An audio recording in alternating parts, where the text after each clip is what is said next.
Nations send their best to the campus.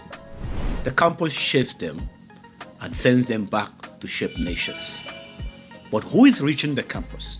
Not just the students, the lecturers, the staff, the traders, the campus communities, and the whole campus. Welcome to Campus Missions Talk, where we equipped the whole church to reach the whole campus with the whole gospel. Because whoever reaches the campus reaches the future. Dr. Hakurita's Gaya is my name, and let's talk campus missions. Can I invite you to like this page, share the content, and invite someone to join this conversation? Thank you. Reach the campus, reach the future, send the church through every door. Whole gospel, whole campus, whole mission. This is what we're living. The campus, reach the nation, every sphere and every soul. From the gate to the community, We won't stop. Welcome. I'm Dr. Hakurita's Gaya, and I'm glad to welcome you to this episode of Campus Missions Talk. In the last episode, we mapped out the 7 spheres of the campus nations. Today, we're going to do something even more important, right? In each of those spheres, there are people, so we're going to look at the people. Because at the end of the day, we are not reaching the spheres, we are reaching the souls within the sphere. Every single person on the CAT campus is someone for whom Christ died for. And today, I want you to see them, all of them, as God sees them. So we're going to be looking at in this episode what we have captioned the citizens on the campus nation. If the campus is a nation, then there are citizens in that campus. Who are they? How do we engage them? How are they? So that's what we look at. We'll look on afresh again on this concept of the people in this axis and then how we can intentionally reach them. But before we move on, think about this. You cannot reach a people you refuse to understand. And you cannot understand a people you refuse to enter their world. If you want to understand the campus, you need to get in there. And that is an incarnational model. You see, God did not reach humanity by broadcasting from a distance. He moved into our neighborhood. He took on flesh, ate our food, felt our pain, and wept our tears. Campus missions must follow this pattern. Go to them, understand them, live among them. What's the gospel mandate? What's the Great Commission? Go and make disciples of all nations. You must go to understand them. You can't make disciples of a people you've never been to them. We must know the people, not as categories, but as human beings with stories and need. Every citizen on the campus nation is someone for whom Christ died for. Let me tell you this story, right? So when we hosted this event in the University of Justin, we brought the cleaners, we brought the porters, we brought the security men to an engagement. We had time with them. And you know what happened? In fact, one woman, so we break the student to small group to interact with one of them. When one of those women shared her plight, I suddenly saw some of our students crying. They were crying, really crying. And you know what happened that semester? They were able to gather money to support that woman in paying the school fees of her children. Because they went to their world. They had what she was going through and they had her story. So if we don't get there, we will not know that Christ died for them. So let's look at these people, students, according to their categories. The first is students. The people I have called the same generation. Understanding each student of the student journey. Yes, they are all students, but they are at different levels, they are at different stages of their learning. And the first one is what I call the freshers. These are the vulnerable ones, and they are the ones who are searching. You see, I wrote this book particularly for them. How they can fight for their future on the campus. And let me say that if you can get this book, it'll be very helpful for any freshers you know. What's their reality like? Everything is new to them. Environment is new, freedom is new, temptations are new, and they are desperately seeking belonging. They will attach to whatever reaches them first. First 6 weeks will determine the trajectory of the 4 years. Did you hear that? Their first 6 weeks on campus will determine the whole trajectory of their 4 years or 5 years on campus. Equally, they are open to fellowship, they are open to cult guys, they are open to destructive peer groups that are willing there to influence them negatively or otherwise. How do we respond? The church must be the first community they encounter. Not with a program, but with a person. A smile at the gate, help with luggage, an invitation to a meal, semester-long intentional relationship is built from that communication. And I thank God for what some fellowships are doing.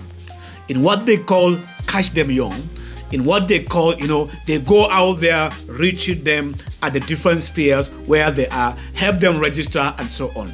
But it's not only freshers we have on the campus. We have the middle year, the final year, and the postgraduate. What of the middle year and the final year? What's their script? In the middle year, they are often the forgotten demographics. They drift, they need depth and theology, not novelty and events. You know something? In fact, often in the first year, you have tried life, right? In the second year, what happened to them? They have now seen reality. Some of them who are not serious, their resolve have shown them. You know what? Most of them are traumatized. Most of them have mental health issues. In secondary school, they have high grades, but now the campus have shown them that they are welcome to the high institution. They need attention. What about the final year students? They are anxious about the future. They are asking existential questions. What happened after? What do I do next? After here, what next? So they need transition ministry that prepares faith for life beyond the campus. They need that, and we must be intentional about that. What about the postgraduate students? The most intellectually engaged and spiritually hungry population on the campus. Almost entirely overlooked by campus ministries. They need forum where faith meets their research discipline. They need community with peers at their life stage. Ignoring them means ignoring the future thought leaders. They have been trained to be scholars. They have been trained to be thinkers on the campus. So these are categories of students that we must be intentional in how we reach them. The second categories of people on the campus are lecturers and academics.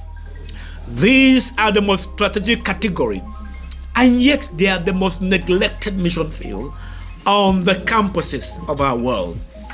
The lecturers, who are they?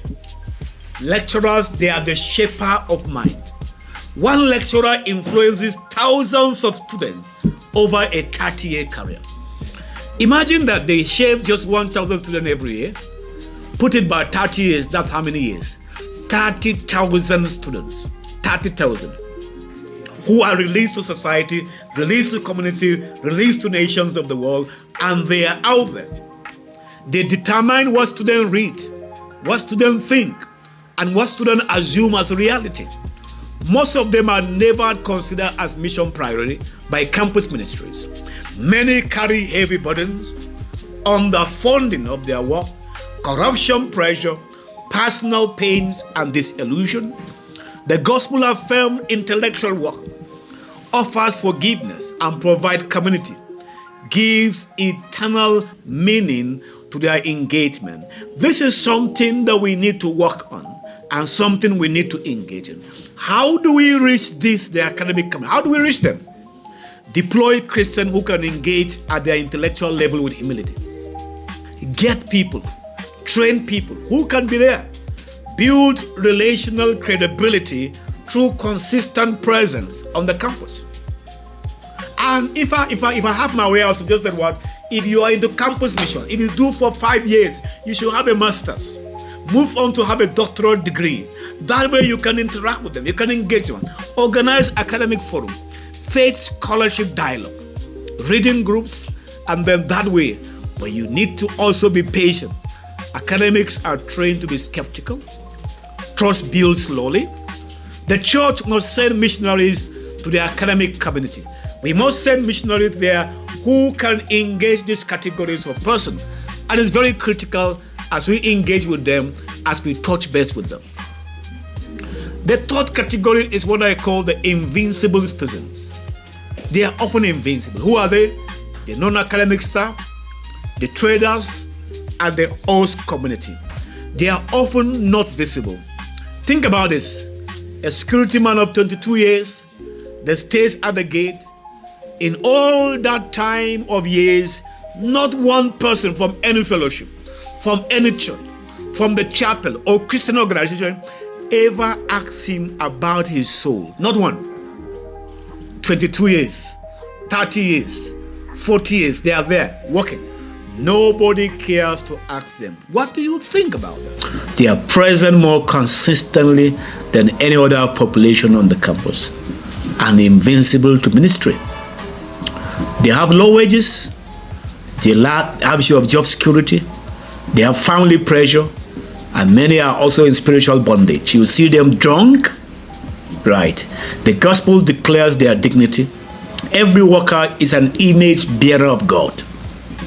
They need staff fellowship, practical care, and missionaries assigned specifically to them to let them know that they are doing something important. What about the traders, the hidden nation within the nation? The food vendors, shop owners, barbers, transport operators, permanent campus residents. There's no comprehensive gospel strategy that has ever been designed for them. Many of them operate under occult pressure and fear-based spiritual practices. What about those in marketplace ministry? We need relationship, business training for them, and then we need to set up prayer group. Ask yourself, have you ever learned the name of the woman who feeds your students? What's her name? Where does she live? But she's there every week, every day, providing food for those students. The host community. Every campus sits within a community whose life has been transformed by the institution. They are physically closet, but yet they are often distant from our engagement. What do they need? Health outreach, organized children ministry. Think about development that brings them to. And the gospel must reach them in a significant way, in a way that they are transformed. You see, every citizen of the campus nation is a person for whom Christ died for. Not one of them should be invincible to the church. The church must think about them. With what you have heard, what should you do? Choose one neglected people group and take your first step towards engaging them this month. Learn a name this week. That security man at the gate, that person there, and then change your prayer. Pray specifically for students, pray for lecturers, pray for staff workers, and then share an episode of this campus missions talk with someone, so that what are we going to have? We'll have the whole church, the whole campus having the whole gospel. I'm Hakulita's guy again, and I'm glad that you are following up as we discuss campus missions. Please like, share, and invite someone to listen to our next episode as we seek to look at the subject of planting the gospel in the unreached campus nations. Thank you.